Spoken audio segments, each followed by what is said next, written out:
Hello, my name's Henry and I am the CEO of Martello. Welcome to our fireside chat today with Francis on breaking the silence, men's mental health stigma. We're hoping to achieve today a candid conversation, I suppose, that took away from generic discussions around mental health and focused quite heavily on all of that good advice that people give that probably isn't always good advice, I suppose. And trying to actually give meaningful, practical guidance on how, if you are dealing with someone or you are aware of someone that's struggling with their mental health at the time, to how you could support them, I suppose. And at the same time, if you are struggling with depression, to hear a little bit about how contagious sharing can be in the right scenario, in the right situation. It can be a really contagious thing, and actually it's quite good for filling up your own heart at the same time as allowing other people to feel comfortable to do it themselves. So I'll give Francis a little second to say why he's here and what he wants to sort of bring to today's conversation. Right, hello, I'm Francis Cummings. Quite a few of you probably know me from absolute nonsense posts on LinkedIn. I'm a consultant conveyancer. I've taken the easy way out on the introduction because I knew I wouldn't be able to say half of what you've just said. So I'm largely here to sort of give my views and my opinions, but then also to take a lot of my cues from Henry, because there's a lot that has happened to him that I have, well, we've spoken a bit beforehand, and I've tried to understand so I can then sort of offer opinions and views to people who I know who may be in positions that I've not maybe advised properly or understood properly, I think. And I think understanding how people with depression is, how people with depression's minds work, and not how to deal with them, but how to understand them, I think is probably what I'm here for. Because I'm quite often not very helpful. Wonderful. So basically, the reason this fireside chat started and the reason the Conveyancing Foundation approached us was because I don't know, about 8-9 months ago, I put up on LinkedIn a post around how much I've struggled with my mental health since setting up Martello. It was the first time I'd ever been honest about that publicly. I was really pleased I did it, because ever since then, anytime I go out to an event, anytime I go out with friends, family that might have seen it or whatever, the conversation starts, and so many people go, oh, my partner's struggling with this, or I've struggled with this in the past, and you start to share. Admittedly, that was at a time when I was feeling much better, so I was able to engage with that and share with that. But that was really powerful for me, and I sort of thought it'd be a really nice opportunity. And I think the Conveyancing Foundation felt exactly the same. There'd be a really nice opportunity to share it on a bigger platform in a possibly a more meaningful way than just a LinkedIn post.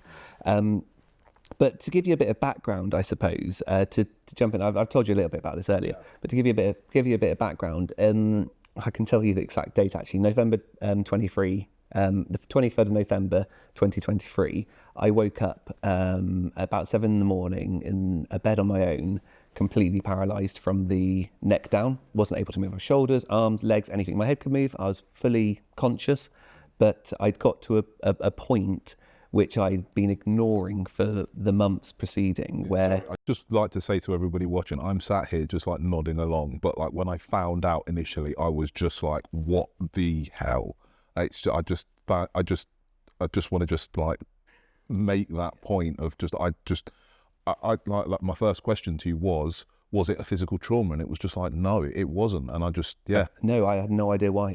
I'd gone to bed the night before feeling how I felt every single day the 6 months prior.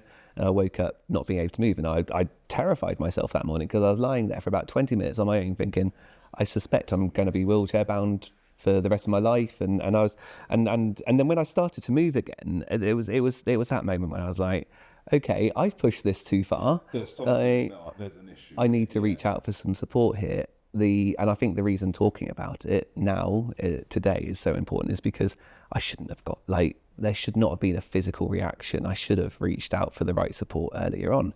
And mostly, not just because Not just because that was obviously too late, but also that support takes a long time to start to come to fruition in a useful way, I suppose. So the first thing I did was I reached out to the NHS, wonderful organisation, but I felt as someone who is the stereotype of a privileged person, I didn't have the right to be asking for support.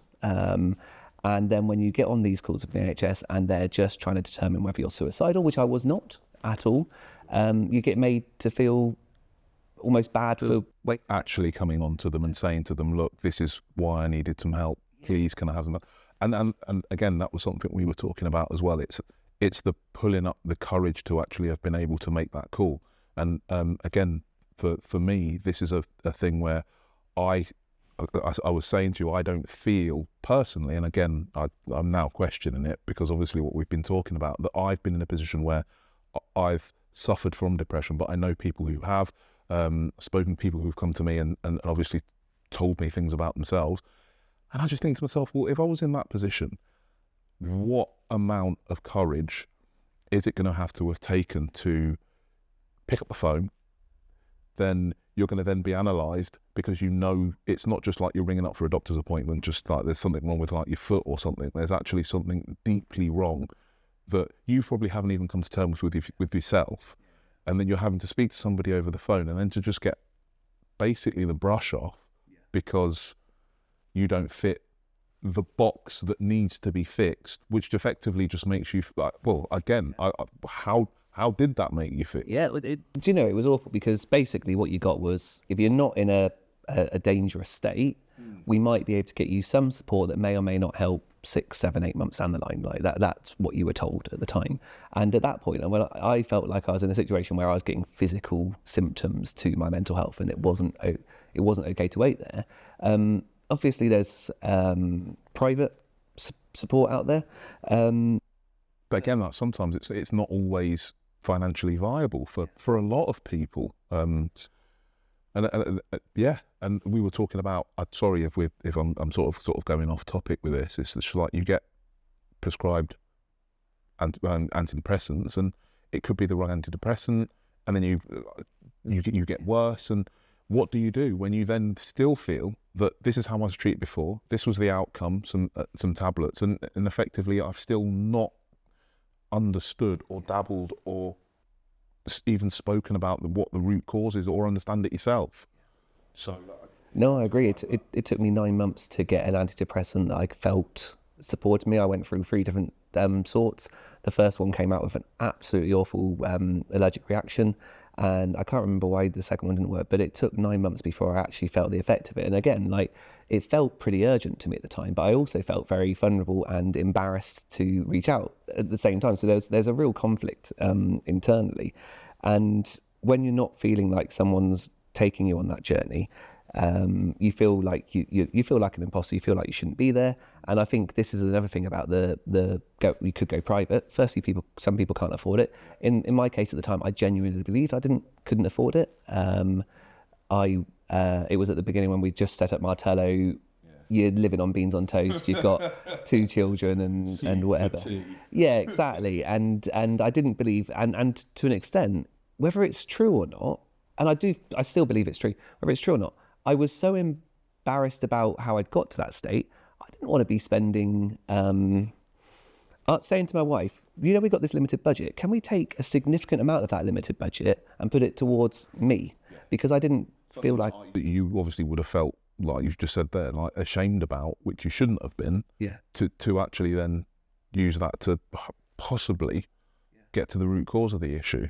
But also in hindsight, my wife was having to look after, she was, I say 2 children at the time, she was 8 months pregnant, and we had another child. And she was having to manage that as well as me not being able to get out of bed on a Saturday morning because I told myself I was too shattered, but actually it was blatantly depression. There was weekends after weekends after weekends, and I was taking days off work, which wasn't helping the business because we were still a small company at the time. So it was obvious that she wouldn't have questioned it, but because actually it was better for the whole family and for everything. But at the time, it did not feel obvious. The opposite, that it was better for the family to actually just have you as you were, but not taking, but effectively you weren't taking, it would have been something that would have given and made the whole situation, well, at least that much, even percentage-wise, better. Yeah, no, completely. And I think one thing I wanted to get out today was sort of, and I think you said a very similar thing, is you don't believe you've experienced maybe depression in a similar way, but you'd love to know how strategies you take to approaching someone with could be helpful. And I'd love to talk about that, because I experienced bad strategies, good strategies, and this and that. And obviously my experience is my experience, and everyone's is slightly different. But something that was really interesting was I took antidepressants because I wanted the capacity to be able to engage with therapy. That's how I always saw it as a means to reflecting and improving, in effect. Those listening that might be in a position where they've thought about this or thought about going to the doctors but are antidepressants because for whatever reason. Some people don't. Some people there is no reason. They may just be like, oh, it's that stigma of taking antidepressants. What would you say to somebody? Did it work for you eventually? God, it was. I don't think I would have.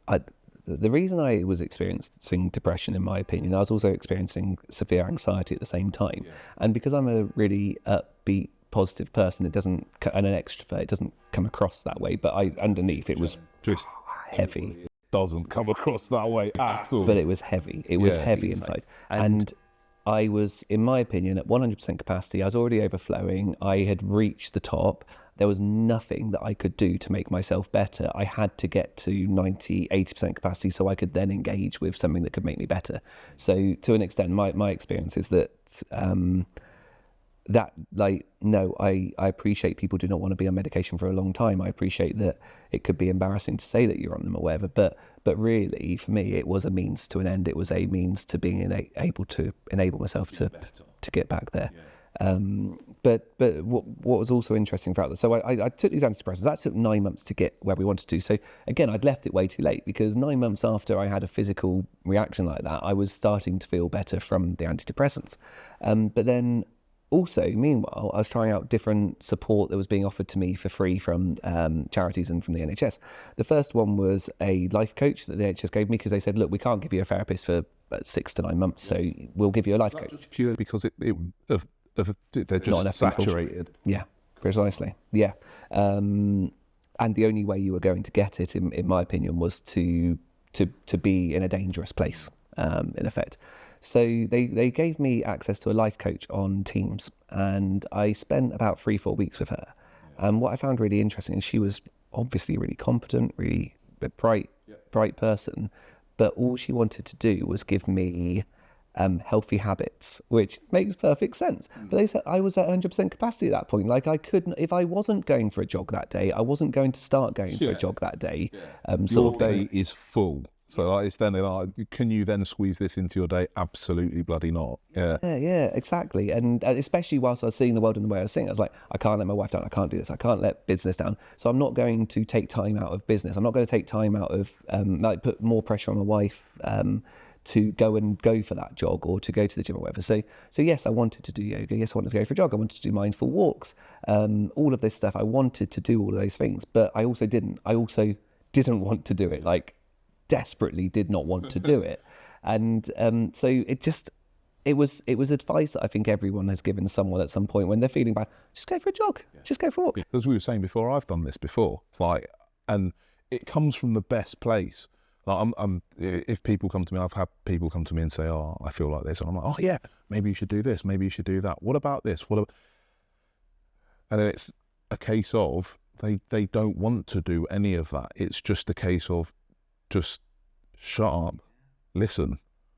But sometimes it's taken a lot of time for me to get out of that habit of being just that person that you were talking to on the Teams, of just being, and these are qualified people. I'm just a guy saying, do this, do that. It just must be frustrating as hell. Yeah, and it was at the time, because something I didn't realise at the time that I now realise now, and it sounds really dramatic, but I should have been celebrating myself for getting out of bed that morning. Like, I would never have celebrated myself for that, obviously, because it feels like a stupid thing. But they were saying, go for a jog and celebrate that. It's like, let's celebrate me just waking up, getting out of bed like that.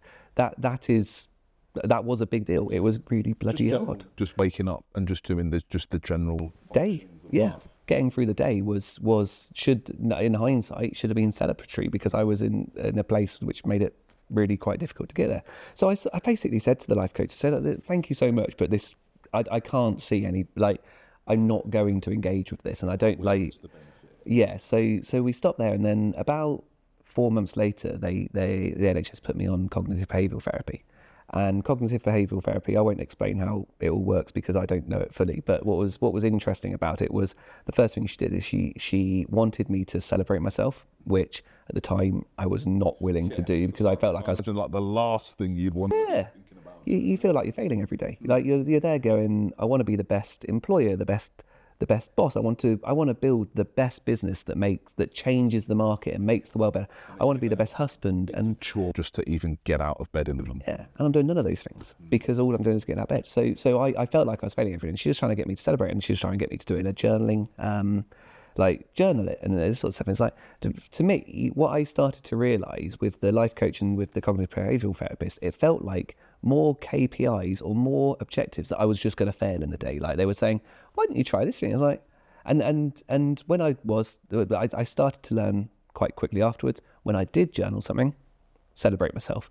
But that wasn't straight away, and that was really interesting. Then I reached out to a charity. I reached out to loads of local charities and thought, okay, let's see what else is out there for support. What's also mad interesting though is like you're viewing actual things because of the way that you were feeling, that things that were actually meant to make you feel better, you were viewing as a key performance indicator, which is and that's just even worse, isn't it? Like that's exactly. So all that advice that people give to like do this, do that, do this. In my case, I'm not saying it's everyone's case, but in my case, I was struggling with depression because I was at capacity. So if that person is struggling with depression because they're at capacity, don't give them something else to do like that. Then that's how I feel now, at least. Anyway, so I then reached out to a couple of charities because I thought I can't. I'm not judging the people on the other end. I just wasn't in the place to engage with the program that they were on. Because they were told that they had to do it in this certain way, and I wasn't in a place to do that.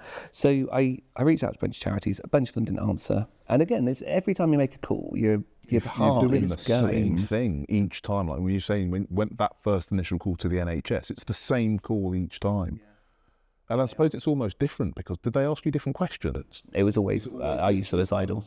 Basically, like they're trying to determine how desperate you were, and all of them determined I wasn't desperate and I didn't fit into the box. So some of them would want you to be a certain age, some of them would this and that.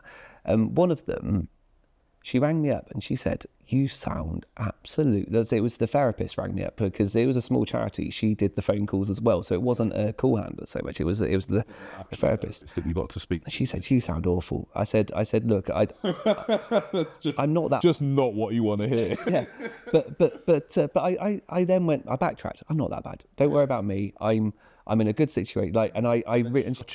She's got you immediately there. She knows I'm not. And then I started talking about the fact that my eldest son was adopted, and she had been a foster carer for years and years and years, and she understood that a big part of adoption is breaking cycles. And if I'm not in a place to like. I think there's a high expectation on adoptive parents to be the best parent because that's what that kid needs, and that's what my kid needs. Everyone's kid needs the best parent. Everyone's kid does.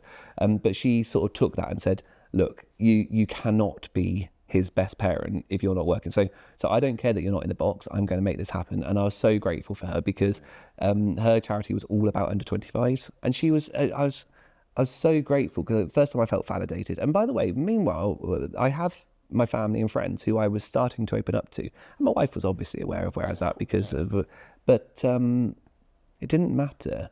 What I learned about like the safe people in your life that you can talk to is just because they're your safe people doesn't mean they're necessarily the right people to talk to about that thing. Everyone's got if I were to take away emotions, everyone's got their purpose in your network to an extent. I know that sounds really nasty. No, but it's true. It's absolutely true. Unless there's a sort of like a further relationship with that person, then that's just.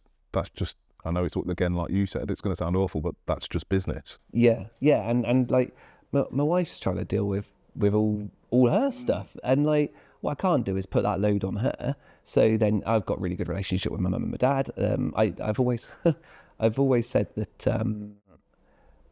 a good entrepreneur is someone that's got delusional parents that think you can do anything, like because you have to be delusional in some way. So I've got a really good relationship with my parents. They're delusional. They think that I'm a high achiever and all of this sort of stuff.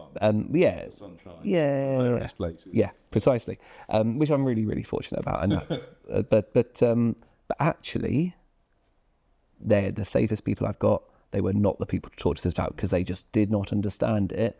And would you say that's purely generational or person specific? I think it was partly I didn't want people to understand it. I wanted to feel like I was on this journey on my own. I know that sounds really silly. Did you want to feel like that? Did you want to feel? No, I think my outer body wanted to feel like that.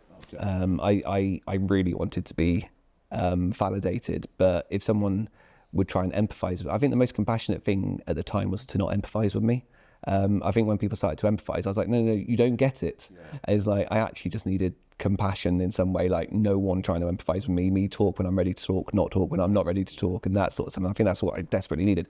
But my parents, they want their son to be happy, so they did everything in their power to help. And it's like, I don't need help, actually. I need what you didn't want. Yeah, precisely. So what I found really interesting was when I was in my tightest, like worst place, I knew that I needed to start talking to my safe people, my network, but those weren't necessarily the obvious people because, and that was quite interesting. And actually, this is where starting to talk out with people is really powerful because then you can start to figure out who those people are. Admittedly, I never spoke about this publicly. Did you come across anyone in your network that took you by surprise that you spoke to? That's a good question. I sort of think. Well, I think what took no individual, but what took me by surprise was I didn't think anyone was going to engage with my LinkedIn post later on, for example, when I told everyone.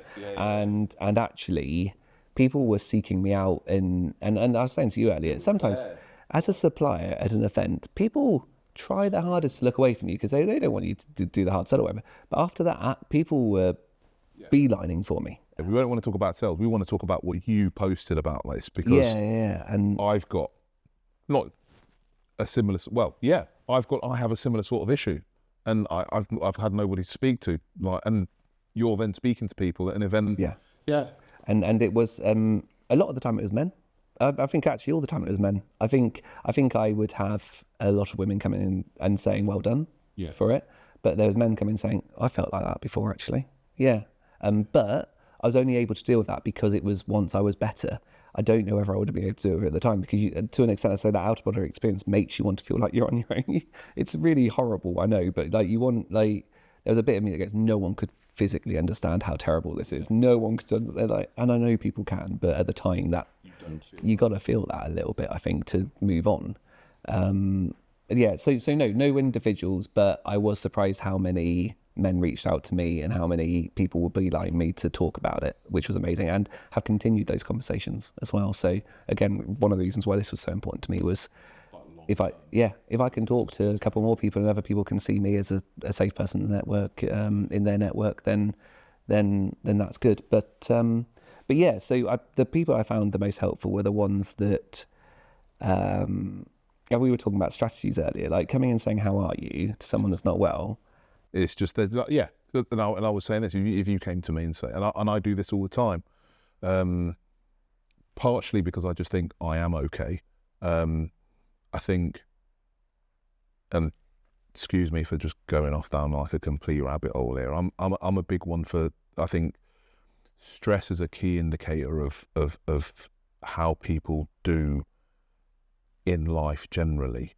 I think this is just, again, my opinion. I'll happily defer, but I think that some people hold their stress.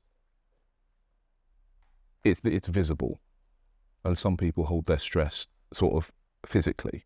And I think that me personally, I've been somebody that holds my stress physically, which is good because people can't see it. Because I think that if you project stress onto, you can make somebody feel depressed by projecting stress onto somebody, especially if you're in a position of like management position. I was saying to you earlier about how if a member of staff does something wrong And if you're in a management position and you can't handle stress well, there is a very good chance that you are going to make somebody go beyond stress, go beyond anxiety. Some people can take a leap from feeling okay to really not okay just because of something that you have seen, or you've exuded something to them in a moment where they've done something wrong through no fault of their own.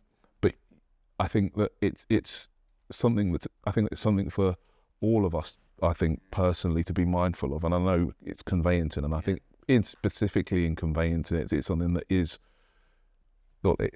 stress is a KPI of the job. It's just how much do you deal with? How much do you want to deal with? And are you in a position, if you are suffering from stress, where you can put that onto somebody and not realise that you're doing that? And I think, how would you, as a doctor and as somebody who's been through this, would you say that you felt stress before you became depressed, or was it just a case of you woke up one morning? How did it start? Yeah, that's a really good question. Well, it was 100% stress. I don't generally put it on to other people apart from my really close network, which is the really unfair thing to do, isn't it? It's like you do it to your wife and your mum and your kids and whatever. It's like, oh, they're the people you care about. They're the ones you care about the most, and they're the ones that you give the most crap to, I suppose. But I don't really portray it around other places. I was seeing stress because something the therapist taught me, the therapist that I finally met with through the charity, was to identify feelings in different parts of your body. And I realised that my stomach had, for the last probably 5-6 years, had this awful feeling, which I suppose is where a lot of people end up with. I've always struggled with my eating habits, and I think that it's not a coincidence that when I'm sad I eat a lot. It's because there's that feeling in my stomach is so hard. So I noticed in hindsight that feeling was in my stomach the entire time. I noticed in hindsight that I was sleeping way too much, and I was struggling to get out of bed, and I was relying on my wife too much and all this sort of stuff. But it only happened afterwards. When you sort of realised that it had gone beyond stress. Yeah, precisely. But yeah, talking about management and stuff, I think what this is a really interesting one, because I think people can, and I think you might have been saying this earlier to me, is people can feel quite hopeless. You want to help the people around you, and you don't want to. The last thing that person wants is for you to step on eggshells. I do not want anyone stepping on eggshells for me. Like I'm not doing this to make people feel. I'm not telling this story to make people feel sorry for me. I'm hoping it's empowering for people to go, look, I'm happy to talk about it. But so how do you go about engaging with those people and not? When I was saying earlier as well, sometimes you completely misread it, and it can go completely just over your head. Like when we were talking about it earlier, I was saying, like, you'd be, say for example, if you managed a team of people, you could walk into that room and have a look around, and everybody looks fine, and then you wouldn't think anything was wrong, because they're doing what you said that you were doing when you were probably at your worst. So it's just like, how do you approach somebody when they do give you an indication that there is something wrong, that they're probably in a really dark place, without making them just shut off from you completely when you're actually trying to be like...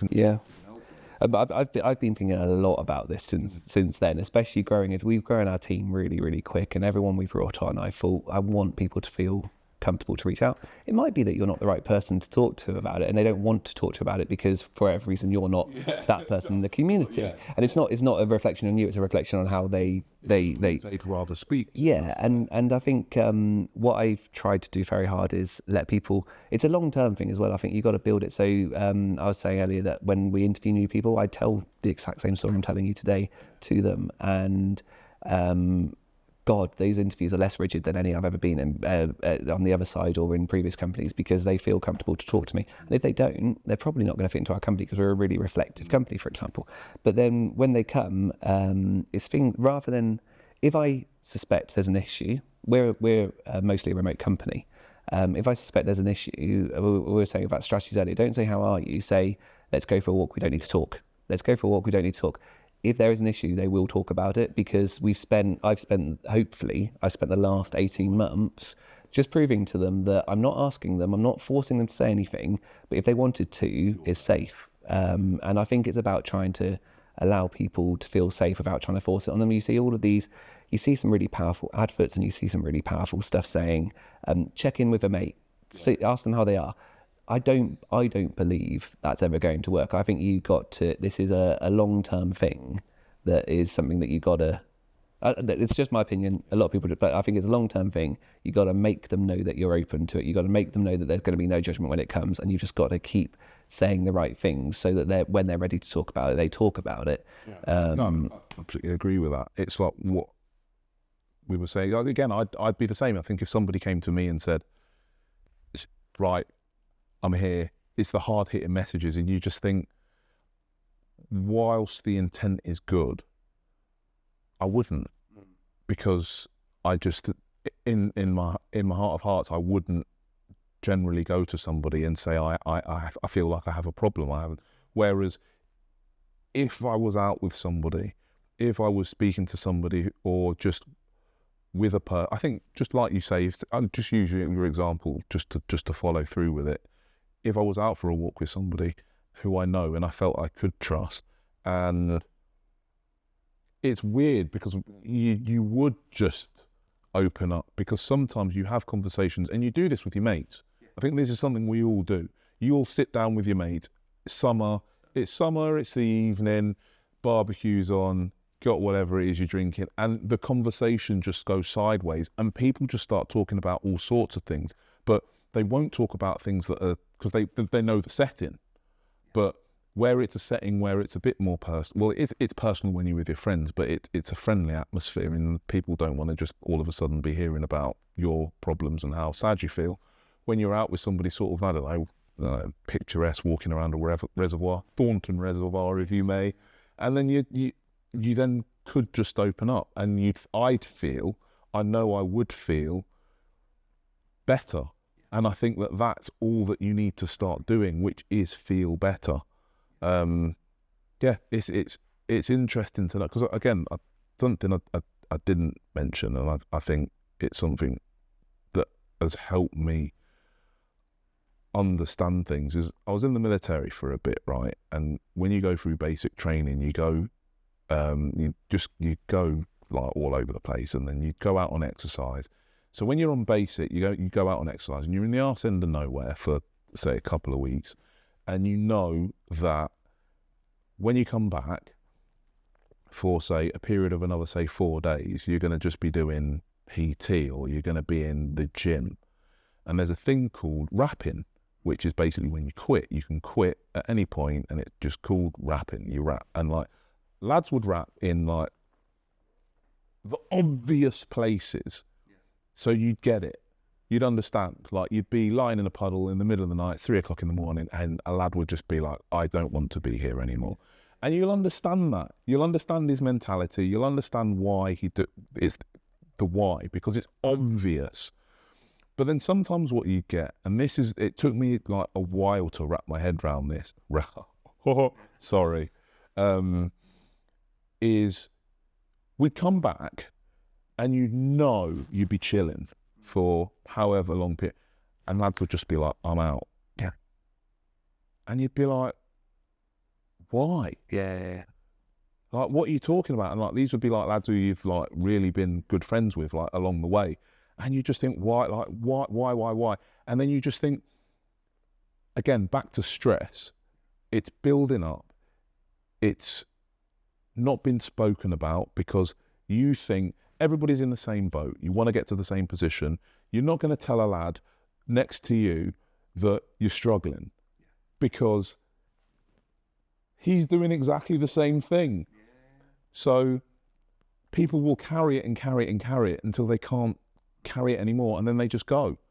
And then and that makes that, just for me, just brings me back onto what you were talking about, as to, you do have to speak to people, because, and I use the word save in the respect of not quitting, not saved as in like the ultimate thing of like things like suicide, but it can save you from getting to a point, a dramatic point, yeah. talking to somebody, even if they're suffering from the same issue as you, because again, what we were talking about before, relativity.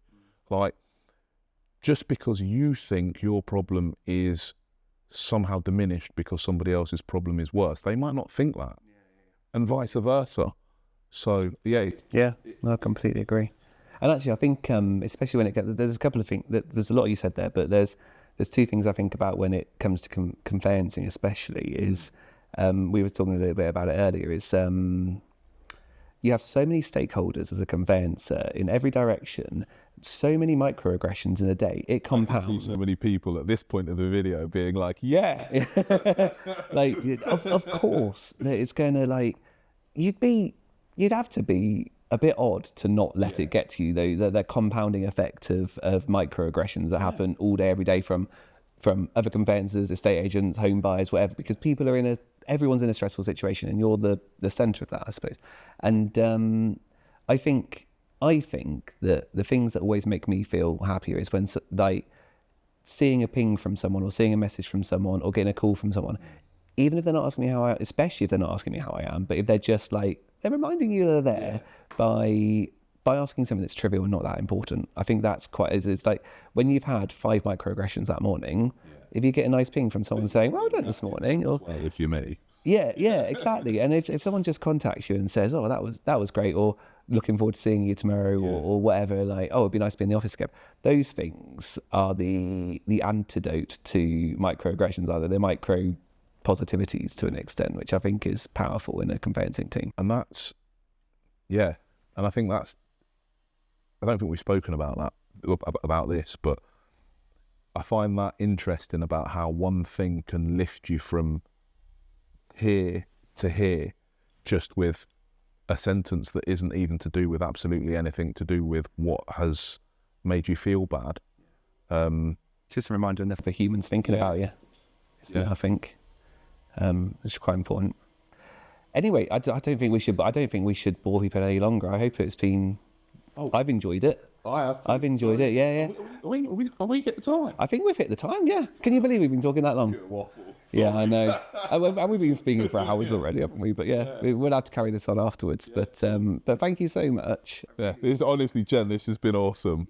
Like, it really has. Yeah, and thank you to the Conveyancing Foundation as well for allowing us to have this platform, because I think, for me, it's a really selfish thing. It's it's very therapeutic for me, but it's also let's get the word out that I'm here, I'm happy to be anyone's safe person, but also on top of that, you've got other safe people. So, like, use them. Don't get stuck until you get to a point where you're paralysed in bed or worse, I suppose. Yeah, absolutely agree. Thank you so much. Thank you. Cheers. I'm going to shake hands. Yeah.